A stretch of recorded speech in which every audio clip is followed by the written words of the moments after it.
All right, well, we were going to talk about Picard today more, but we have our first battle. So, this is a Ferengi non-combatant, so it's probably a colony ship. So you can hail them. Okay, yeah. And that will just go into peaceful negotiations with the Ferengi. Or you could have clicked fight, and you could have just attacked them and blown them up. Greetings from the Ferengi Alliance. I mean, we are very pleased to meet your people. Oh wow, that's such a bad voice actor. Profitable future of trade and commerce with you. He's really trying to be the Grand Nagus. Oh, that's true. We might not necessarily be enemies of the Ferengi, right? And yeah, now you're going to have access to diplomacy, and now you might want to put points into espionage. Yeah, against these damn brown Ferengi people. And wow, they are right up against your borders. Yeah, they are. It's like the Klingons in actual Trek. Okay, so I guess So now if you how do I talk to them?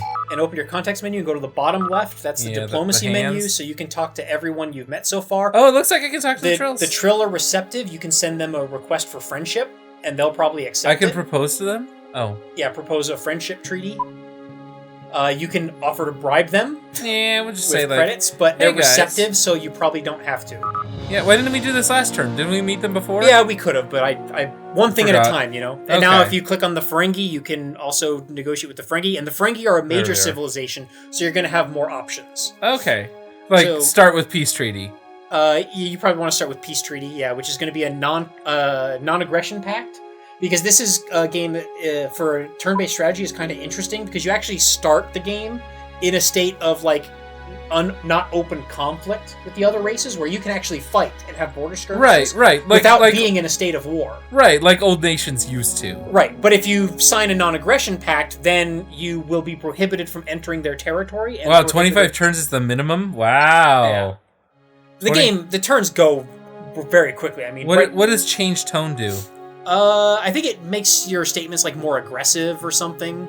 There's no need for bloodshed. So if you change tone, it's going to change the flavor text, and I think different people will be receptive to different things. So like if the Klingons, if you're all like bullying, like the Klingons will kind of like it. They respect it. Kind of like it more. Whereas the Ferengi, you're probably going to want to talk about like trade, and commerce. All right, I'll do the default one. That seems the most like you don't really want to fight. You just want to be like, hey, let's make some money together. Like I wish that's what I could say. Right. All right. So let's not declare war. Okay, that's it for now, right? Because they have to accept it next turn, correct? And if they propose the same thing, they automatically accept it, I assume?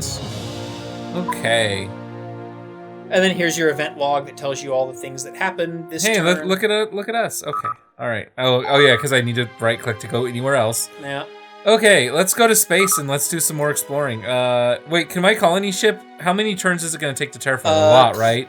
Unclick on him, or click on him again to deselect him. Yeah.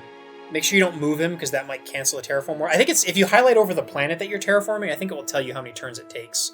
So it's at 11%. Okay, so it's going to take 10-ish turns. Yeah, 9 or 10 turns. So I should definitely send the next one to Acrobite here. Yeah. Yeah. Or cancel the terraforming and just send that colony ship. Because I think the planet will stay. I got another one that finishes in like 3 turns. Yeah, 3 or 4 turns. I think the terraforming percentage will stay there. It won't like reset once you leave. Okay. I think, but I don't know for sure. All right, I'm figuring out how to move these guys around. That's excellent. So, okay, I was trying to goad you, and you were not upset about the fact that there's a magical teleporting door in a magical Borg Queen cell that apparently exists on every Borg cube. Which you could argue the Borg cube could just form a Borg Queen cell, right? Like, that's the good explanation. Yeah, I don't know if you've noticed this, but like the walls in this Borg cube like are always moving, shifting. I like that. So, it seems like the cube like literally just reshapes itself to do whatever is needed to be done. Yeah, and that seems to make a lot of sense. It does. Thematically. It does, but it also means then why do they need drones? Yes, that is one of the problems. Like you saw in one of the episodes that came out. I think we're up to episode 8, and we're spoilers all the way up to episode 8. Sorry, we keep forgetting to mention our spoilers. And that's only Amira's putting the red alert. It's this whole series of spoilers. And that's only because at the time that we're recording, 8 is the last. Yeah, 8 is the last episode. Yeah, been released. So, yes, if you're watching this, you want to be current unless you don't care. And if you watched our last Star Trek series about the crappy pinball game... Yeah. Well, you should go back there. We were very critical. Yeah, the show has gotten better. The last 2 episodes have probably been the best episodes of the series so far. I would agree. For several reasons. One is that they slowed down a bit, which is kind of a funny thing to say because one of our criticisms before was that the show was very slowly paced. Well, but the reason for that was because they kept talking about the same things over and over again. Yeah, Picard would summarize everything he's been through every episode. These last 2 episodes have been a little bit more thoughtful and introspective. They've been more character driven. They've been more about the things that are happening. Is that going to be worth colonizing eventually? Probably not. Probably not. Okay. Gamma Hydra is going to be probably more worth colonizing than that. Okay. Should I go check out this while I've You got can my fly science vessel into here? it and through it. It's not going to really do anything unless there's a ship and then inside of it. that gets me to these other stars here. Yeah, sail. Unless you want to go explore the Ferengi space. Nah, I'm gonna be. I'm. My goal is to gobble up as much space. By the way, did they accept your treaty? Maybe go to the summary. And see, thank you. It just says offer. I think you have to wait another turn to actually get whether or not they. Whether they accepted it. Okay. Yeah. Looks like That seems to be the state. But anyway, one of the biggest criticisms of Picard, and the reason that we're playing this game, is considering that we're in the middle of a global pandemic. We wanted something that would make us, feel something uplifting. Yeah, that we wanted something uplifting and optimistic, which is why I like this game, because this game is a Star Trek game that's actually about peaceful exploration and diplomacy. Right? It's a 4X game. A lot of Star Trek games are just basically reskins of existing genres. There's a lot of Star Trek games that are first-person shooters or that are starship combat simulators. How do I get back into diplomacy again? Right click. Yeah, and go to the hands, yeah. Is that what those are supposed to be? Yeah, it's 2 hands. Look, it's a hand in another hand. I guess they are. Okay. Yeah. So there's a lot of Star Trek first-person shooters. You've got Voyager Elite Forces. There's a lot of a lot of gun games too, like arcade gun shooters. Yeah, you've got a Star Trek Armada, Star Trek Starfleet Command. But this is the only Star Trek game that I'm aware of that is a turn-based 4X galactic scale strategy game about diplomacy and trade and exploration and terraforming and colonization of the galaxy, whether peacefully or militaristically, if you're playing as the Klingons or Cardassians or someone. And it's the only Star Trek game that I know of that actually presents that peaceful, idealistic vision of the future. And it's nice and slow. This is actually enjoyable. It's a Zen game. Yeah. You can sit here and... I used to burn hours and hours and hours in middle school playing this game, because that's how old this game was. I was in middle school. That both dates the game and dates me. Yeah. Because this is a Windows 98 game. So, I was in middle school. So I loved it. And this was my first foray into 4X strategies. And if you've played any of the Master of Orion games, this is made by Microprose, and it is literally just a Star Trek reskin of Master of Orion 2. I think you actually need a trade agreement with them in order to trade. Okay. But what you would do is you would just click on the trade route and you would drag it to one of their planets. Right. And it would create a trade route. So we're going to try to get to there at some point. Yeah. You can do Trill, because you're friends with them now. So do that. So I can only have one assigned, correct? I can't double it up? Each one of those is a separate route. So you have 2 that you can assign, but there's only one planet that you can send them to, which is Trill. Okay. As your relationship with the Ferengi grows, you'll be able to do things like trade and form I shouldn't try to increase my alliance every turn, right? That will annoy them. Yes. Okay. So anyway, this game is that optimistic vision of the future that Star Trek Picard absolutely so far has not been. And that's, I think both of our biggest gripes with it is we've got a Star Trek series that has poverty and racism and... should I start putting into my... I would put at least 1 point into intelligence at this point. I'll pull because the Ferengi, they're probably not spying on you. If you had met the Romulans or Cardassians, I would say put all of your spare points into espionage. Whatever I can... But this is the Ferengi. They're probably going to be more interested in trade routes than I get my colony ship sabotage. next turn. So the Ferengi don't generally go hostile or skirmishy hostile correct, unless in the show? You do things to provoke them. So they're more like Deep Space Nine Ferengi, and less like Next Generation Ferengi. Well, they are also, I think, expansionist. So if there are resources that they want, they'll go fight after you for them. Okay. So I think, what was it, Acrobite, I think, had a dilithium crystal on it, maybe. So get my ship there and immediately. that's on to the start. border, so they might go for that. Yeah, well, that's why my colony ship's going for it. And as you can see, since you have the non-aggression pact now, you can see that the Ferengi space has a red border around it, which means you can no longer enter their space. Oh, at all? Because you have a non-aggression pact. Now you can negotiate an rights open to borders go in agreement. there. Yeah, okay. I think if you do a friendship, it's automatically a open borders agreement.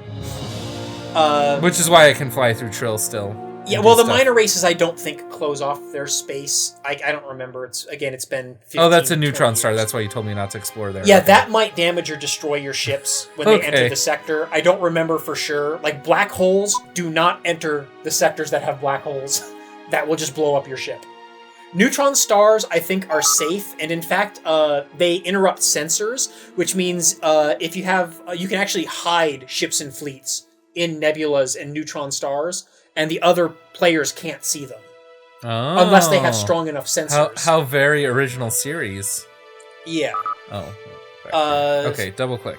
We want to... Oh, wait, I was looking in here. Oh, yeah, that's right. I need to build stuff. I forgot to build. Let me make sure that I didn't forget to reallocate Now, anything. any time that you don't have anything allocated, you'll see your queue says trade goods. That basically just generates money for you. Okay. So there is... Your systems are never not producing something. Okay. If you forget to allocate something specific that you want, your systems will always default to building trade goods. Oh, and these are how you... Okay, this is how you increase your capacity on a planet. Correct, and martial law is like a thing that you run for a certain number of turns that will So I don't even bother happiness. for a while now, because unless I want to increase production, because... Right, yeah, if you want to build some more replicators... or should I build another ship? And in fact, your Should I build another...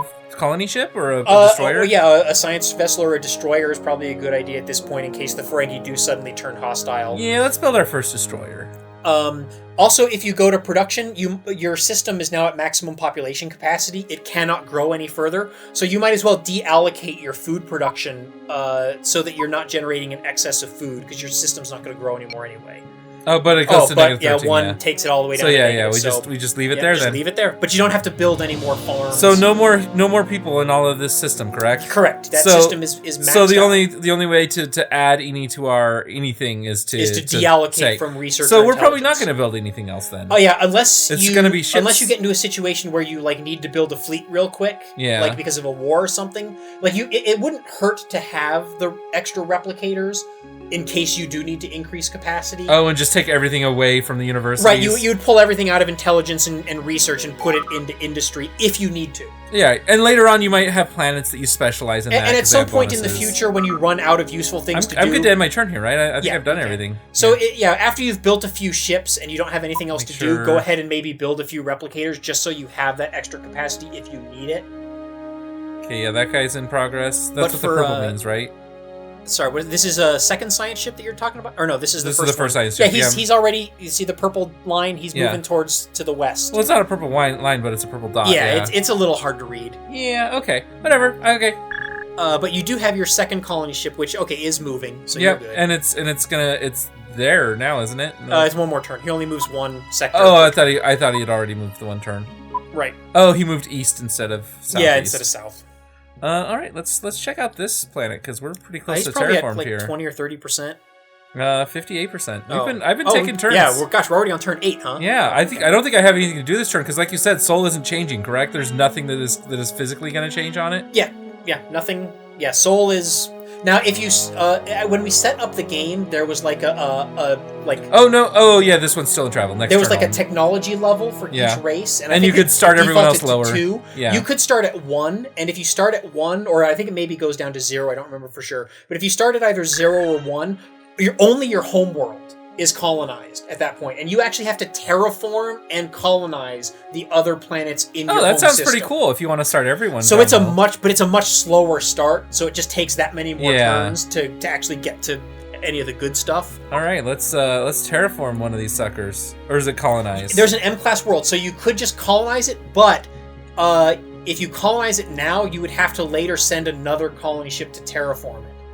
So, since it doesn't look like the Ferengi are sending ships right now, you might want to go ahead and just try terraforming the extra planet for terraforming. And just, if you notice a Ferengi... So it's better to terraform an M-class planet? No, the M-class planet is already terraformed, but you might want to terraform the G-class planet. because because if you don't do that now, they're just gonna colonize the M-class planet. They're not gonna colonize the G-class planet. Oh, whereas I'll colonize both if you terraform it now, they'll colonize both. Okay, and it's worth holding off, especially because in like 5 more turns I have my destroyer out to guard it if I want to. Now, if there were a Ferengi colony ship on that system as well, just colonize it now before they do. Okay. But oh, hey, look, we got to build another colony ship soon. Yeah. All right, let's expand our growing Terran Empire. Ooh, maybe we shouldn't call it that. That would have been an awesome mod, though. Oh yeah. I wish they would have done that. That would have been cool. Yeah. Didn't this game like get no sequels?